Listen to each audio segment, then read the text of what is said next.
Good morning, everybody, and welcome to Jason Mackey's First 10, a short version podcast talking all things Pittsburgh sports. Today is Monday, September 23rd, and we're coming off a Steelers victory, an impressive victory, might I say, 2010 over the Chargers. Steelers out to a 3-0 start. Also a victory weekend for the Pitt Panthers. They absolutely crushed Youngstown State. Things didn't go quite as well for the Pirates in Cincinnati, though they did escape with a win on Sunday, 2-0 behind one Mr. Paul Skenes. Going to get into a lot of that, but first want to introduce a new sponsor. Actually, this show is brought to you by Edgar Snyder and Associates. If you're injured in an accident, you're probably wondering what's next.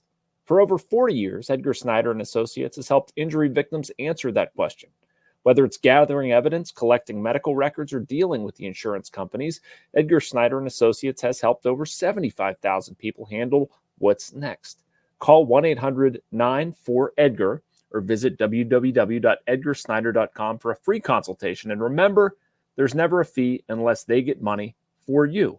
Welcome aboard, Edgar Snyder and Associates. Happy to have you here on our little fun podcast, about 10 minutes, Monday through Friday, talking all things Pittsburgh sports. And I would be remiss if I didn't get into a lot of Steelers talk. There was a lot to take away from that one. My column is likely going to be centered around the Steelers being good? Question mark? Not quite sure. I think they might be. And it is spearheaded, in my opinion, by the defense, which absolutely showed out against the Chargers. We're talking about a team that ran the ball exceptionally well, averaging 197.5 yards per game. What did the Steelers do? Limited them to 168 total yards, 61 on the ground. After halftime, I don't know if you read or heard this stat. It absolutely blew my mind. I was actually in the press box looking over to Ray Fittipaldi. They accumulated -5 yards in the second half. And that's accurate. That's all the Chargers did. Now, granted, they cycled through quarterbacks, but they had 1 first down. Steelers had 5 sacks. Really great performance from the linebackers. I thought those guys were fantastic. Herbig, too. Watt, Roberts, Heyward. Really excellent. Got after the quarterback. Stopped the ground game. That was something Cam Heyward talked about being a key or a catalyst to the second half defensive effort. Really, really good. 26 points allowed through 3 games. How crazy is that? And if you look at, again, this Chargers team was no slouch. Justin Herbert was, he was hobbled, but he was having a pretty good year. 274 yards in 2 games. Wasn't throwing for a ton. He's not Patrick Mahomes, but he was helping them put up points. Let's say it that way. And they really didn't do much of that. It was one Steelers coverage mistake that led to their only touchdown. Something the Steelers can learn from. Not a huge deal. J.K. Dobbins came in averaging 10 yards a carry. Steelers limited him to 15 carries for 44 yards. Just not a whole lot doing there. On the other side of the ball, I was encouraged by a lot of what I saw from the offense. I wrote about Justin Fields and him taking over the quarterback position. And maybe it's not, red alarm breaking news or anything crazy, but how do you take Justin Fields out of this spot? They're winning with him. It's the same thing as Mason Rudolph last year. Teammates are believing in him. There's something developing here. The first 2 weeks weren't necessarily flashy. I was much more impressed with what he did on Sunday. 25 of 32 for 245, a touchdown, also ran for a 5-yard score. He commanded the offense. He used the middle of the field. That's the type of quarterback play that people have been yearning for, and Fields has been working toward. They're finally opening things up a little bit. Arthur Smith talked earlier in the week about the dam breaking. Well, we saw the dam break, and the dam looked pretty, good. Again, it's 20 points, not putting them in the Super Bowl, but I think we're seeing progress here, and I think we're seeing progress with Justin Fields, which is why I want to see more of it. He did turn the ball over for the first time all season. Didn't really worry too much about that. Was impressed with how he responded, how the Steelers responded. A 12-play drive, kicked the field goal, 13-10, never became a thing. Late in the game, despite not running the ball early for much, I thought the Steelers did a really good job of getting physical, of pounding the football. A little bit of a blueprint of what you might see from this offense, what you want this offense to function like more frequently.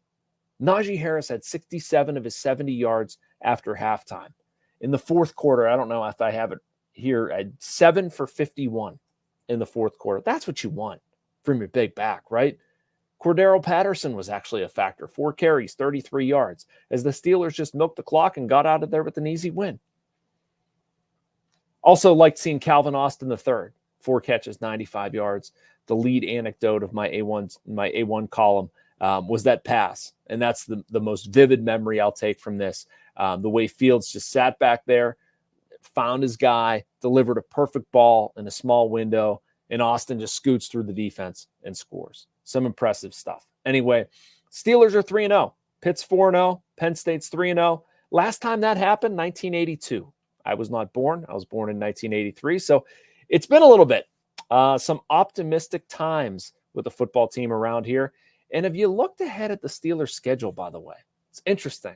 They have a chance to be really good. They have a chance to make some hay here. At Indianapolis, at home against Dallas, in Vegas, at home against the Jets and the Giants, a bye week, and at the Washington Commanders. I don't know about you. I don't see a bunch of world beaters there. I mean, Cowboys are going to give them a game, surely. I think the Raiders, there's something there. Maybe the Jets too. Not necessarily intimidated by the Colts, not necessarily intimidated by the Giants or the Commanders.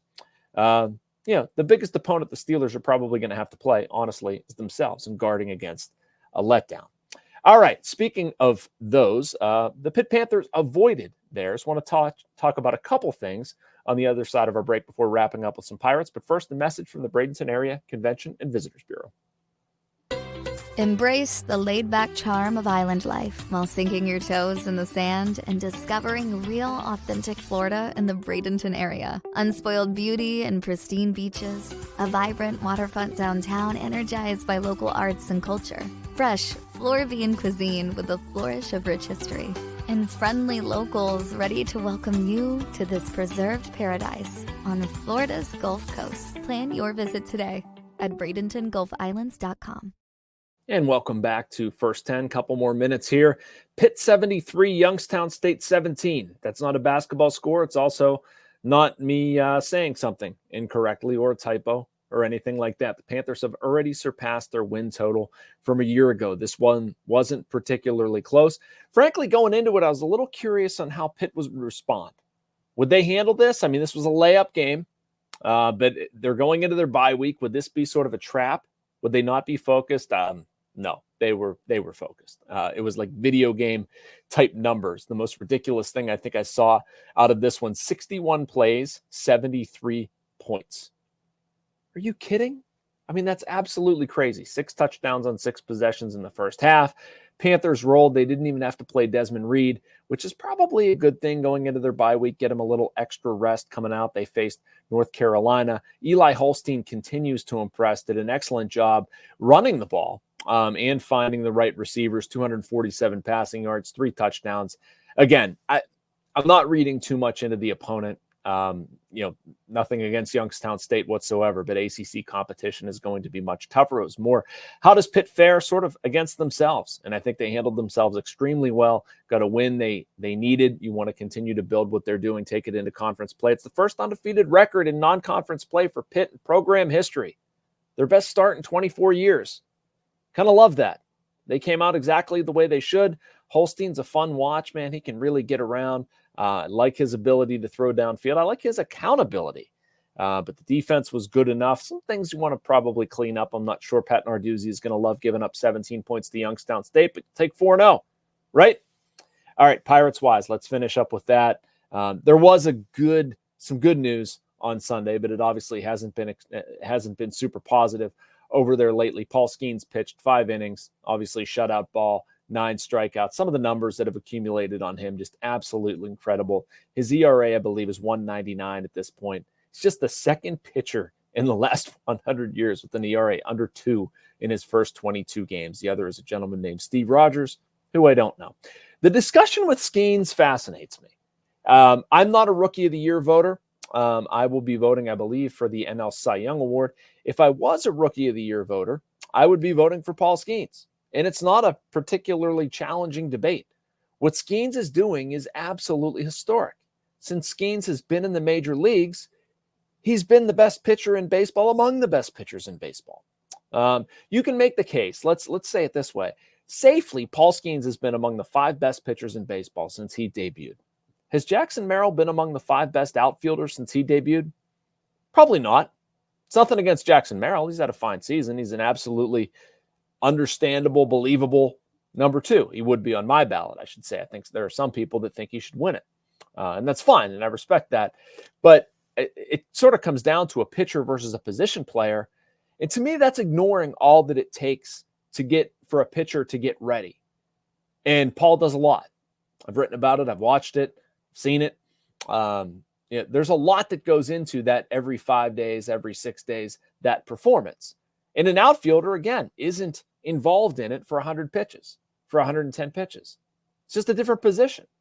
And that's fine. I understand if you want to say like value to the team, because even at his best, a pitcher can only win, 1 game every 5 days, 1 game every 6 days. He can't win if he's not pitching. An outfielder can still affect outcomes. So if you want to talk about value to the team, but if you want to talk about most impressive individual performance, I'm sorry, that's going to Paul Skenes, because I'm reading off stats that have not happened in 100 years. And you can fish through every time he pitches. There's something absurd that hasn't happened in the longest time, or you're comparing him to, I don't know, Fernando Valenzuela or Hideo Nomo or Dwight Gooden or all these ridiculous rookie pitching performances. I'm pretty confident that in the rest of my lifetime, I'm not going to see too many more rookie debut seasons like Paul Skenes. I'll probably see a couple more rookie debut seasons like Jackie, like Jackson Merrill. I don't know him that well enough to call him Jackie, and he's not Jackie Sherrill. I don't know where that came from, but anyway, I would vote for Paul Skenes, and that's why I don't really see it as an argument, but I do think it's going to be very close, and curious to see which way that goes. Make sure you like and subscribe. You get all of these videos and much more content from our other Post-Gazette writers and columnists. Again, 2 minutes extra. I should start calling this thing First 12. I probably won't. But anyway, make sure you like and subscribe. You can get all of this, and I'll be back tomorrow. Same time, same place. Thanks for watching First Down, everybody.